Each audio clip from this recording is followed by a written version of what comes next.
Hey guys, so tonight with our pork, which is in another video, I am doing a creamy spinach. So I used a large can of spinach and we're gonna add in a cream of chicken soup. Doesn't look the most appealing yet, and we're just gonna mix that in there. I have my oven set to about a 5 just to heat it up. My pork still has 18 minutes left, so this can have some time to really simmer down. So this is going to be a creamy spinach. So you're getting your spinach. It's not crazy healthy because of the cream of chicken, but it'll be nice and yummy. All right, so I've mixed up the spinach and the cream of chicken soup. I have it in my forged in fire pan. These pans are amazing. I got them on HSN. You get, I think it was like 2 for like 26 bucks, but they're completely non-stick.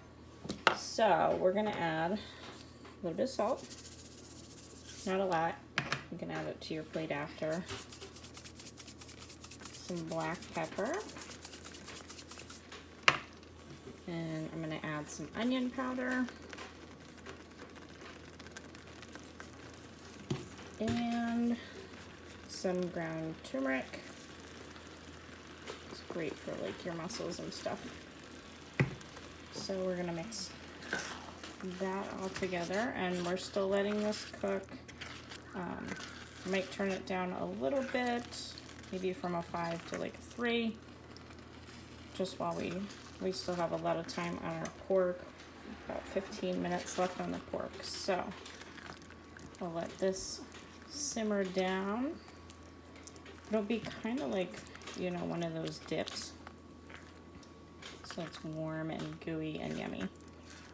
And again, this is 1 large can of spinach and 1 small can of cream of chicken soup. And then the spices I just showed: salt, pepper, onion powder, and ground turmeric. And you can add whatever spices you want to that, but this is just how I like it. So stay tuned and I will show you the end result in about 15 minutes. Okay guys, our spinach is done, so we're gonna plate it up with our pork. Nice creamy spinach. Be sure to like and subscribe and comment what spices you'd add to this. That looks so good. All right, have a great night, guys.